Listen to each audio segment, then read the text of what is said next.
Hello and welcome to another edition of the Tigers Down Under. I'm your host, Alex, and with me I have Logan. How are you, Logan? Yeah, good evening, Alex. Doing pretty well, and obviously enjoying the quality of football that's being played at the moment, even though results have been, positive. But it seems like a pretty bright patch that we're experiencing at the moment. So, yeah, going well, enjoying the football. Yeah, and I've got to say also, I'm enjoying the fact that when we get these games on our streaming service down here, KO, which means that we get on-demand replays basically as soon as the game finishes. It means that we have I was over in Adelaide over the weekend, so it was a 4:15 a.m. kickoff for us, but it meant that I could wake up at about 8 a.m. and actually watch the full match without spoilers, which was a much more enjoyable way to doing it than trying to stay up, sort of dozing through patches of the game and catching the highlights afterwards. The true luxury, something we're definitely not used to over here. But I can definitely I can see how that brings you great joy. Absolutely. Well, look, as you said, I think you can't complain or criticize the level of performances. It was a 0-0 draw with Blackburn, but as I sort of noted, you sort of think, especially in that second half, we really took it to them. We really were the more attacking, dominant side with the more chances to win the game. Against the side in the top six, going for those sorts of third and fourth places in the table, with Barrett and Diaz, with Gallagher, with all their attacking talent on display. For us, we're debuting a 19-year-old kid we've picked up from Oldham in the January window, who was basically signed to be an academy prospect, and he's slotted in seamlessly. Yeah, absolutely. I think that was probably the thing that steals the headlines, given it was a 0-0 draw, but.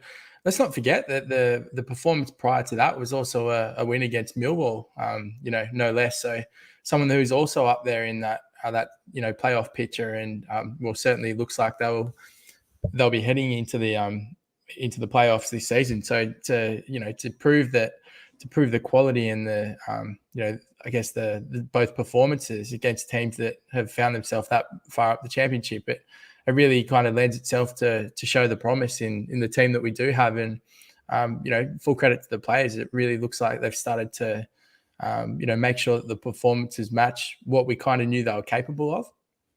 Yeah, and I think we sort of said with Dan last week, you sort of look at maybe 5, 6, maybe even 7 of the draws that we've picked up this season, where you think on another day you turn those into the 3 points. It's, drop points against teams like Huddersfield, Blackpool, even the Sunderland game where they were down to 10 men. You turn those games into 3 points, all of a sudden you're sitting quite comfortably in the top 6. So you think next season with a better run with injuries, with a bit of more of a cutting edge in attack as well. We're on a really good path here with Resenia, and it's actually really exciting to see the way that we're essentially finishing this season. Yeah, absolutely. And look, we have taken a few points in recent weeks, and there was that tendency that we were kind of that mid-table mediocrity where we could have just, fizzled out and kind of, escaped relegation. And we did kind of get dragged into the picture. I know strange things have happened. We always had a kind of healthy lead, but, a couple of those results, don't go our way. And all of a sudden you're kind of just looking over your shoulder a little bit too much. So it's been nice to not only see that they finished the season with a little bit of optimism, but they're really starting to kind of show their stripes. Like you said, that the Blackburn performance, as it was, like Blackburn looked like a far better team at the start. We really had to play ourselves into that game, and away from home, we really sort of weathered the storm. And, the further the match went on, we had all confidence that, as you said, we did look the better side and very easily could have been, 3 points. And, you go back through the fixture list as you do every year, you could pick another couple of games where we could feel hard done by and could have taken, all 3 points. And yeah, as you said, all of a sudden, that top 6 position, or one of those top 6 positions, all of a sudden looks very, very achievable. Yeah, and I guess one of the bright spots for me as well was just the general performance of a lot of the newer signings. So Tufan, I thought, had a pretty terrific display on the weekend. Ali as well. I think I was saying to Dan after the Sunderland game that I've been a little bit doubtful of his quality in some of the performances since he returned from injury. In terms of, I think there was a lot of expectation when we signed him and a lot of excitement, and he's not quite lived up to that. But I think his last couple of displays, Sunderland obviously in particular, but even against Blackburn, was really impressive. He had that that opportunity where he slid the ball across to Tufan, where Tufan was, I think, just behind the ball. He had the other opportunity where he showed great composure and strength to get past the two Blackburn players and sort of slid the ball just past the post as well. He's looking terrific in the last couple of games. Yeah, he is. He's definitely a live wire, and in the championship, you do need those players that have got X factor, and he certainly fits that mold. I mean, it just reminds me of that same kind of type of player as like Kamil Grzycki was for us. Like you just knew that when he touched the ball, that if he was on, there was games rather where he seemed unplayable, or you could see a genuine level of panic in the defense, and to have that type of player in the ranks, I tend to agree with you, Alex. I think that if you reflect on the kind of wage that he demanded when he first, or the price that he demanded when he first came here, and he did come with a large kind of wrap, and expectations were high. He just hasn't really hit his stripes, but you can make a case that he has just he's been very injury prone in that window, and so to see him get a couple of games under his belt, and hopefully continues to go that way, and he's revealed the true quality that he does possess. So, hopefully over the next few games, he's able to build on that even more. And I guess hopefully when we do the preseason hype episodes and start building up, I'm certainly sure that we'll be spending a lot of time talking about him and the expectations that we might be able to see from him in the 23-24 season. Yeah, and another player who could be deserving of a bit of hype, who I sort of touched on a bit earlier.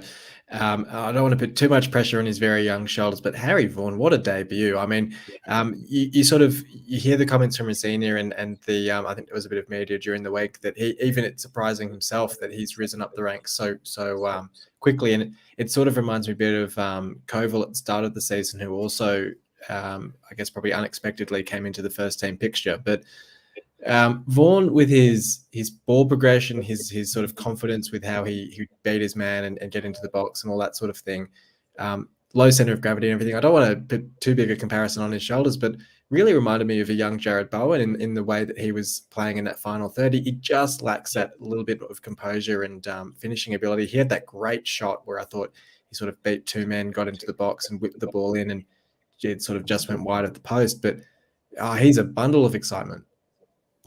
He really is, and I think that the thing that makes it even more exciting is, I know this is a very superficial comment to make on a podcast, but looking at him, he just looks like a genuine child. Like there's something so refreshing about how, as you said, how he played. Like he had the confidence of a teenager, in the sense that it looked like he was playing, with when he wasn't in his shell at all. He was just, with freedom. He looked like when he got the ball, he wanted to do something positive with it, and just played without fear. And it truly was just a surprising joy to watch. To see someone with the shackles off like that at such a young age, it's hard not to get excited about it. And he would be incredibly proud of his performance. And it was really nice to hear, how fondly Rosina spoke about his performance. But when you see someone that looks that young have such an impact on a game on debut, as a fan,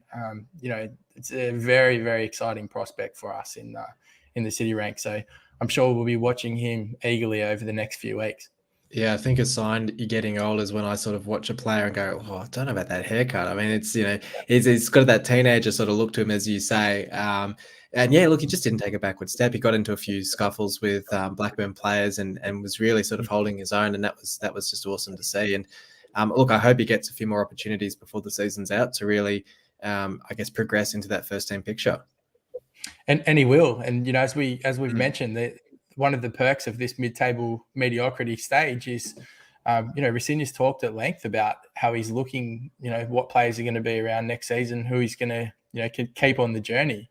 And for a player of that age to put their hand up in that manner, knowing that, relatively speaking, there's not too much on the line in these next few games, that all things point towards more championship experience for him in the first team. And I know personally I'm incredibly excited about it. And I think you'd go pretty far to find a City fan who isn't excited to see what he's able to do over the next 4 games.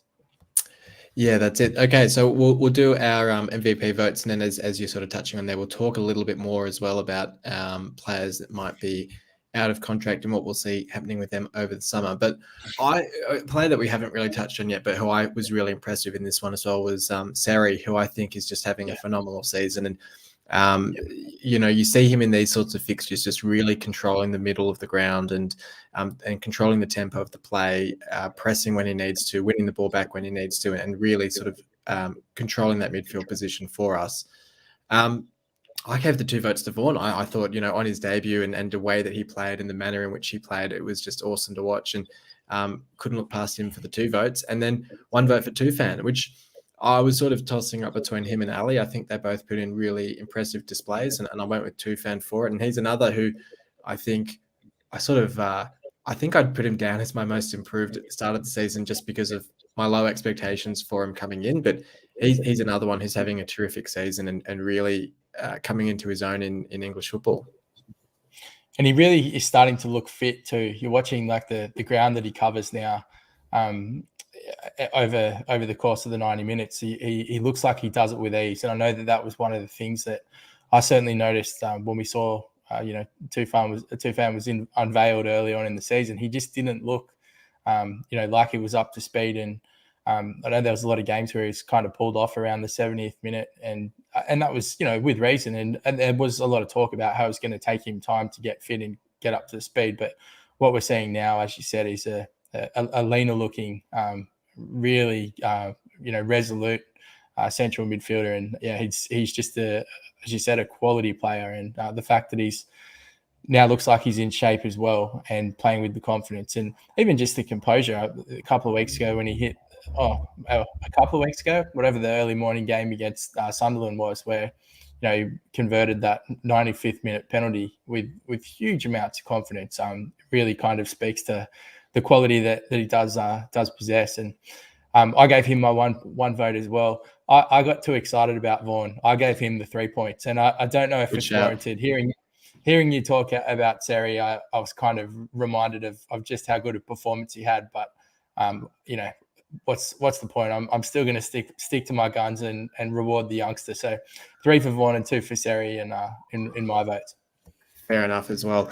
Look, we'll talk a bit. As you say, we're sort of heading into that part of the season. We've got 4 games to go where we'll really sort of sort the wheat from the chaff, so to speak, in terms of the players out of contract, or there's a couple with the year options, I suppose, in the club's favour in the case of Coyle and Jones. But we've got Elder and Doherty out of contract as well.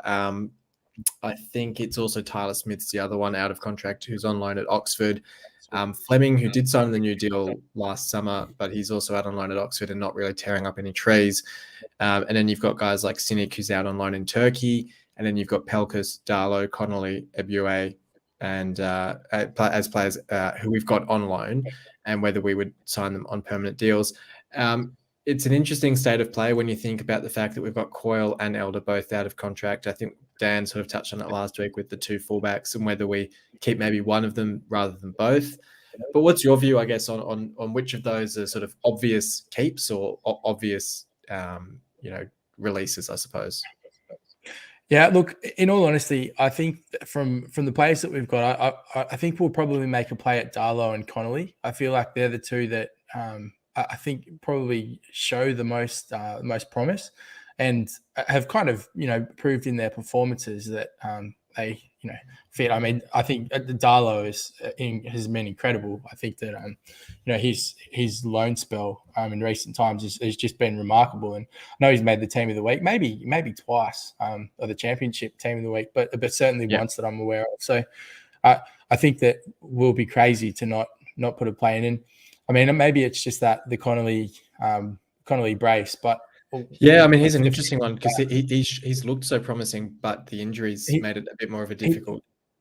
And I guess the other thing with Connolly is just age being on his side because he is so young. But I guess then you could take that the other way and say, well, you've got a young player who's shown so much promise, but does have a rather lengthy injury history for someone of that age. So.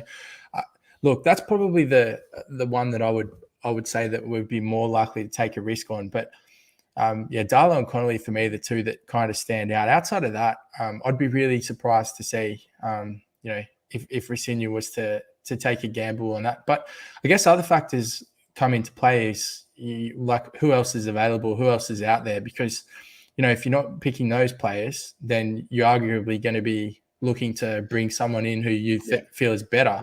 And reading some of the articles, Jun's kind of been pretty clear in saying that he's going to back the manager, and there'll be more money to spend. So look, we always speculate at this time of year, and I know we're looking at players that we've currently got on the playing roster, but I'd be really surprised if, given where we've finished, they kind of doubled down and went in on all of the players in our current crop. I think they're likely to, and maybe I'm reading too much into Rosenior's comments, but it's kind of like a prove your worth type thing. And so for these players that you're talking about that are on the fringe, I think it's kind of, it's a final shot to be like, you've got 4 games, otherwise you're on the way out. So that to me probably speaks to his thinking that not too many of those are guaranteed contracts next season. And another one I haven't really listed here is Figueiredo, who's really not featured much at all in squads in recent weeks or months under Rosenior, who I have no doubt will probably be on the way out. A more controversial one who I haven't listed here, and I sort of hope it isn't true because I'm a romantic and want him to stay at the club, but Jacob Greaves, I wouldn't be surprised if I saw the club cash in on him in the summer. And I say that because especially you look at the opening stanza against Blackburn where we were getting cut open a bit with through balls and the defence did look a bit open. And it was the first game we'd seen Greaves back at centre-back in the last month or two, where he's sort of looking a bit shaky at centre-back. Obviously, he's not naturally a left-back, so you think if the club's going to improve or strengthen the left-back position in the summer, if we're looking at Jones and McLaughlin as standout centre-back performers and we're going to build that defence around them, which I think Rosenior said previously, I just get the feeling, considering the interest that there was in Greaves last summer, considering we're not in an amazing FFP position, and I'm sure the club would be looking to sell somebody to bring in a bit of funds from that perspective, I'd love him to stay because I love having that Hull link in the team. I love having, obviously the son of a former player as well, having him be this sort of mainstay of the team. But I don't think I'd be shocked if we saw him moved on in the summer. But then the question is, I actually wonder if there would be Premier League interest for him at this stage of his career. Maybe there would be, or maybe he does go back to a Middlesbrough or someone if they don't get promoted. Look, Alex, you bringing that up, I tend to agree. I strongly agree. And I kind of had that thought when I was watching the Blackburn game myself. It's just, it is one of those things that you've seen the quality that he possesses. You know that there's a player in there. And it, obviously, it's been enough to warrant interest elsewhere. But if he is kind of rated higher by a club outside that's, seen something that, assures them enough to want to bank on him. I agree. I don't think that even though he is well received, I don't think he's necessarily concreted into City's future plans. Whereas when the speculation of Keane Lewis Potter or even Bowen leaving, people were really frustrated by that, the concept of letting someone of that caliber go. And I just don't know if Greaves, despite being a hometown hero, has that same kind of factor. And if the price is right, I would be very surprised if City made a play to not let him go. I think that would kind of let him go with their blessing. I know. It's hard to say, but it's a high likelihood. Yeah, and I guess previously I've gotten frustrated at City supporters who have downplayed a player's importance to the team. So when Lewis Potter was leaving, people going, he's not the best player in the team, we'll be fine without him. And you kind of go, no, he actually was a pretty amazing contributor last season. And so I normally get frustrated at those sorts of comments, but I do genuinely now think, looking at and I guess it depends as well what we do with Elder and then what we do with that left back slot. But I do genuinely think if we were to sell Greaves, it doesn't substantially weaken the team, while at the same time it would bring in considerable funds. And you do sometimes have to, it's a bit of a cold way to approach things and it takes that romanticism out of the game. But sometimes you do have to approach things that way, unfortunately.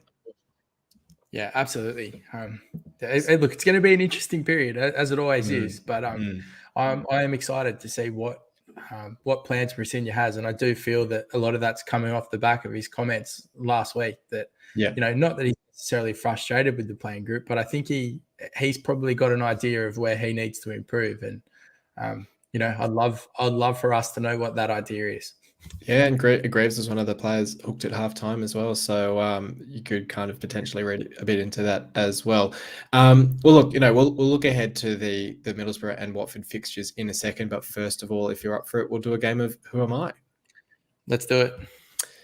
Okay, so I made 122 appearances for City, and I scored 8 goals.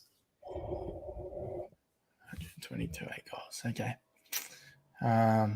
So 122, we're looking at probably 3 seasons, 3 maybe 4 seasons, depending on injuries. I always kick myself if I don't have a stab on the first round because it's the free hit.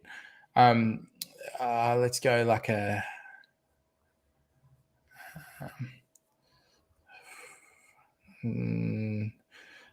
I feel like that would be Stephen Quinn. I feel like we've not a bad. I think we've already had Stephen Quinn as one of the Who Am I? So it's probably not him, but you're in roughly the right era, so it's not a terrible shout. But I joined City in 2014, so I think that's the second Premier League season for Bruce, and I departed in 2018. So I think it might actually be Nigel Adkins. Yeah. Okay. 8 and goals. Actually, I wonder who I'll actually have a look up at who he went to. I have a feeling I know, but I'll just double check it because I might give that to you as well if you need it. 8 goals, 122 matches.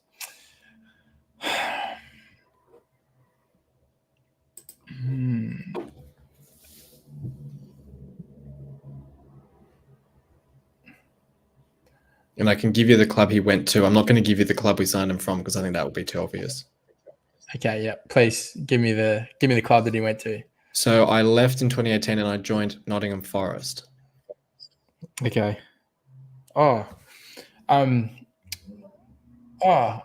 This might be Michael Dawson. It is indeed. Yeah, it's Michael Dawson. Yeah. Played as centre back, wore the number 21. Yep. Michael Dawson. Yeah. Yeah, good spell. He's one of those players you sort of forget stuck with us in the championship after Bruce left. Yeah, I was gonna. If you gave the clue that he came from Tottenham, that would have been the. That's it. The real giveaway. Yeah, I mean, although in saying that, now that I think about it, in fairness, we did sign a few players from Tottenham around that era, so maybe it wouldn't have been too obvious. But there you go. Cool. Okay, well, we've got 2 pretty tough games coming up against Middlesbrough and Watford. Boro, sort of on the cusp of the automatic spots, probably not going to make it all the way up into the top 2, but really cemented into that playoff picture. Smashed Norwich 4-1 in the Friday night fixture this week. Akpom, Force, McGree and Archer as their front 4, pretty formidable. I think Akpom's got something like 27 for the season, so pretty scary form for him. Only 2 wins in their last 5, though, I saw was a bit interesting. So I think that's sort of what's dropped them off the pace for the top 2. But that'll be, I mean, it's the sort of fixture where I've sort of seen this Middlesbrough resurgence of form under Carrick and sort of thought, it'll be great if we can have a crack at them and see how we measure up. Because outside of that Norwich fixture ourselves, where we got sort of whacked in that fixture, we've done reasonably well, I've thought, in these sorts of bigger game fixtures, as we were just saying with the Millwall and the Blackburn games. Yeah, it's also just such a really interesting period to be watching football, knowing that, like you said, Middlesbrough are in that, well, I was going to say the playoff picture, but like you said, they've only just dropped off the automatic spot picture. So they still have, a fair bit to play for. Certainly momentum heading into the playoffs is a big thing. I actually haven't looked that closely at that end of the ladder. Are they out of sight? Are they unable to catch Sheffield, or is it still? I think mathematically it's still a possibility. I'll just have a look at it now. I think it's them and Luton who still have a potential chance of catching Sheffield United. I think so. They're 8 points behind. Sheffield United have a game in hand as well. With 4 games to go, makes it pretty tough. Luton a bit further ahead. They're only 5 points behind. So I guess what I would have to say about this game is, because we really ourselves aren't playing for too much and, have a little bit of form, we'll certainly relish the opportunity to have a free hit at these guys. Mm. And equally, depending on their aspirations, like you would imagine that they would start probably be looking to rest people if they can. Yeah. Not recklessly, but I do think that it might be on the radar of Carrick, that if someone like Akpom be better off keeping them their legs fresh heading into the playoff pitch. I just don't know. That could be part of the thinking, but it does give us an opportunity to play without fear against one of the competition heavyweights. And I just think that given this time of year, that's a really good position to be in. I think that we'll really enjoy that challenge, and as you said, that the yardstick of being able to have a go at a big team and not really care, in the sense that we'll be able to let Vaughn play. We'll be able to probably Rosenior might experiment again, but given the fact that we're in a little bit of a healthy patch of our own, I think it's a great time to play them. And I'd be really surprised if we didn't at least give a performance that really had a positive account of ourselves. I wouldn't be surprised if we snared another draw here, and we might get a kind of snatch and grab win.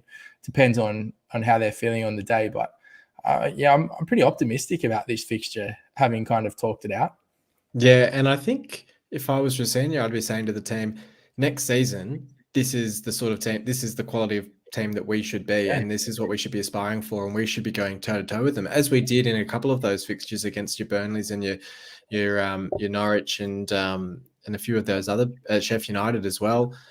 We should be looking at this sort of fixture and saying, let's see what we've got. Let's not be too cagey and too restrictive. Let's actually go toe to toe with them and make them play football as well, and just see how well we can do. Yeah, absolutely. And as we said, the kind of warning message has been sent out for those players who are looking to secure a contract next season. Their heads are on the chopping block, and that only kind of speaks into our favor. So it's going to be a fascinating game to watch. I'm pretty excited for it. Yeah, and we've got Cab in the comments saying here, I mean, it is a tough run in with the final four fixtures. We've got Watford, Boro, Swansea and Luton. How many points would you get out of those four? He's saying 4 points would be solid. I agree, 4 points from those four games would be solid. I look at that Swansea game as potentially the biggest chance of the 3 points, and then you're sort of looking at maybe a point or two from the other two games. So I tend to agree that 4 points is probably I don't know if I'd say that's the pass mark, but I'd definitely say that's what we should be aiming for as a minimum. In these two fixtures, Boro and Watford, I mean, we're sort of saying here, look, I think this one's at home, so I think I'd be sort of saying we should be going for the win or at least a point in this one. Sorry, no, it's away. Yeah, look, I guess I'd be looking for a point out of this one in that case. Watford, on the other hand, I think Watford, if you take their name out of it, actually aren't in too great form themselves. They've only got the one win in the last 5 games. They actually had to come out during the week and clarify that they weren't going to sack Wilder before the end of the season, which, given they're already got their third manager for the season, I don't know if that's meant to be too reassuring that they're not going to flip the switch too quickly. But they're one that actually I think you could look at and say we should be going for the 3 points there. I just think as well, it's not always even the team that you're playing at this end of the season. It's the different picture and how you've got teams that have such very different objectives. Like, I know in that picture, we don't have any of the relegation threatened teams to kind of worry too much about. I'm pretty sure Swansea are safe. I haven't really, they're similar to us, aren't they? I think they're just above us in the table, actually. Yeah. So just given that, we've seen some pretty amazing championship games over the years. I think I remember on the season that we got promoted automatically. I think the week before we played Barnsley away, and I think Barnsley were maybe all but relegated or second last, and I think we got beaten 2-0.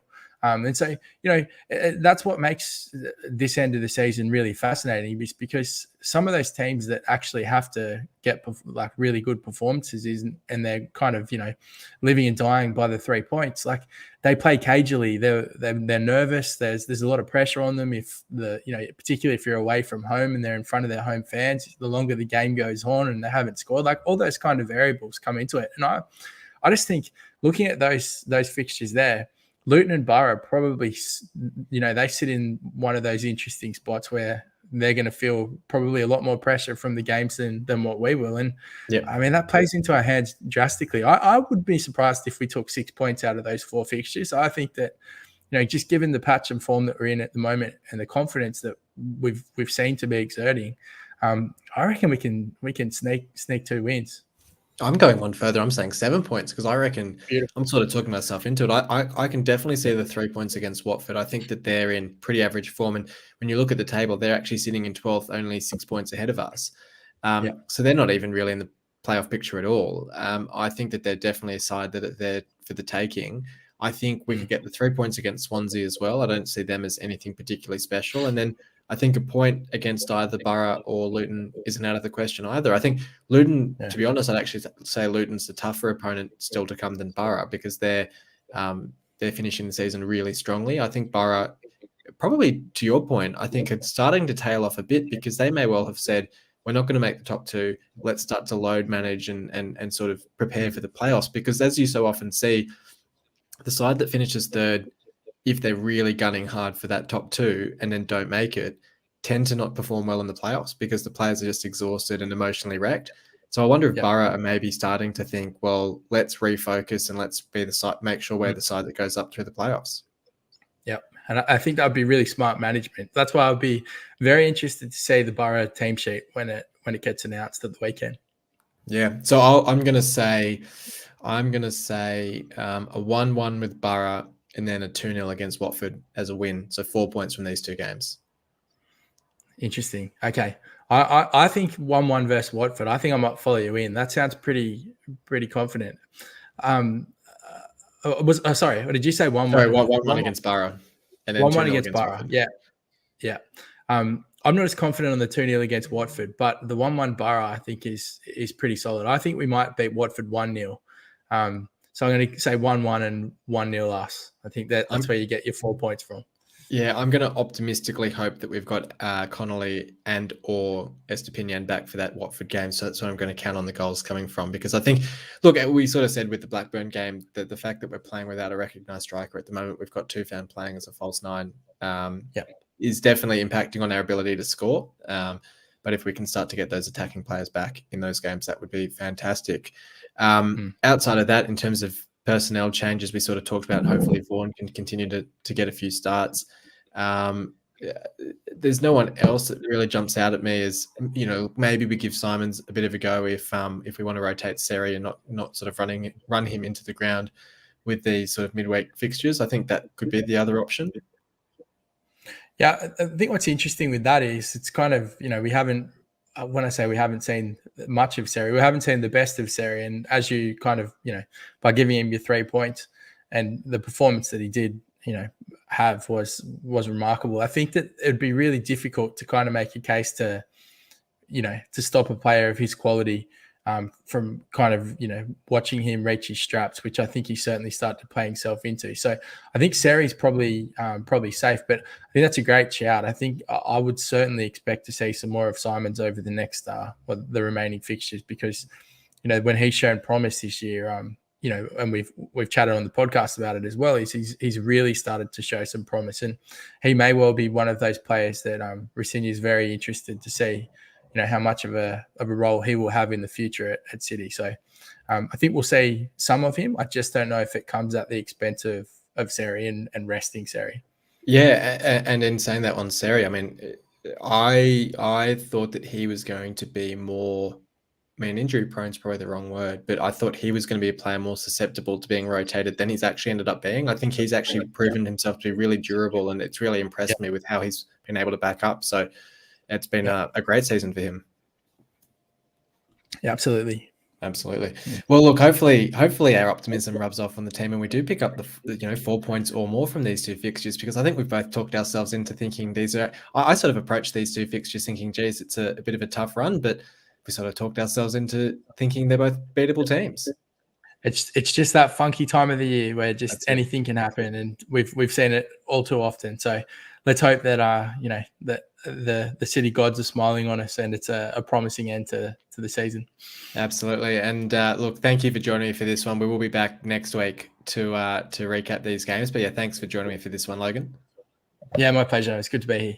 No worries. And yeah, we'll talk about these results next week. Hopefully it is the 4 or even the 6 points that we're predicting from these two fixtures. That would be a fantastic start to the end of the season for City. But until next week, come on, City.